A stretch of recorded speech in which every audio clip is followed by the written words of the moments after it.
ariko uyu munsi ngira ngo turimara agahinda.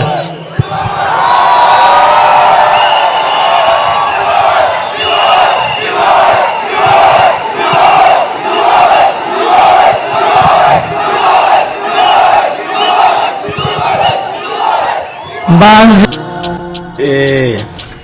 kuri 15 inkoko niyo ngoma tugatora umukandida ubereye u Rwanda, hanyuma tugatora n'abadepite.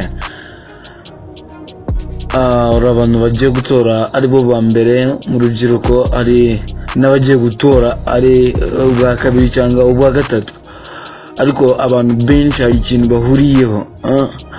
bahuriyeho, iyo babonye umukandida nka His Excellency Paul Kagame, especially arimo ariyamamaza yagiye nko mu ntara ahantu ari buhuriye n'abaturage biwe, uburyo bitabira ari benshi cyane kugeza nubwo bashobora kubamo abahaburira ubuzima kubera umubyigano, ubwinshi bw'abantu n'urukundo rw'abantu rutangaje bamugaragariza.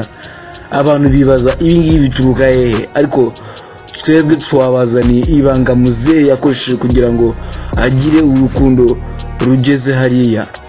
Bamwe bati ntashobora kuba yaragiye muri Illuminati, hari abagiye babiciraho comment bakabikontraho gutyo twabonye. Abandi bati nuko ari we uyoboye country, ariko si buri muntu wese uyoboye country ngarakundwa bigeze hariya, aturwe bigeze hariya. Ahubwo reka tubabwire ibanga His Excellency Paul Kagame yakurishije kugira ngo abakunzwe bigeze hariya. Yafashe abaturarwanda abigisha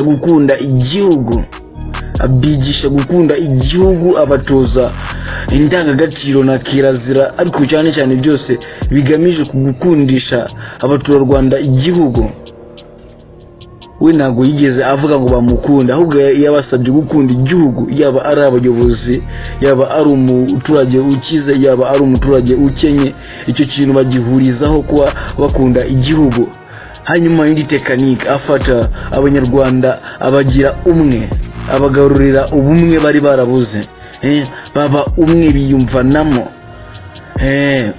Hanyuma ikindi, reba mu masite yose y'ibihugu hajya hari ibicumbi babiriho indangagaciro na za kirazira ku bigo by'amashuri.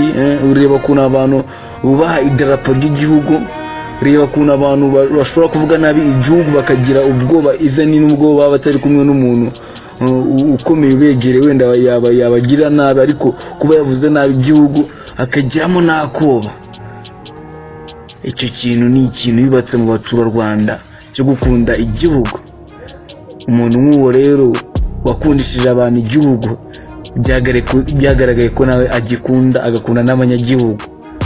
Niyo mpamvu bamwizera bakamutora bivuye inyuma, bakamukunda urukundo ruhebuje, ndetse n'ibimenyetso yagiye abagaragariza byo kutihugiraho, ahubwo agahugira ku baturage biwe, ndetse no guhangayikishwa n'iterambere ry'igihugu, akagira intambwe atera ku muvuduko udasanzwe, ati we call speed.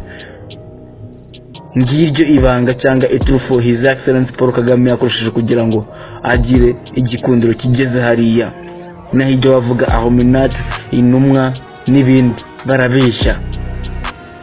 Ukunda igihugu njyewe Ekitandebo P1 ukorera ku YouTube channel ya Toga Sante, nicyo nabonye. Ndabashimiye, murakoze cyane.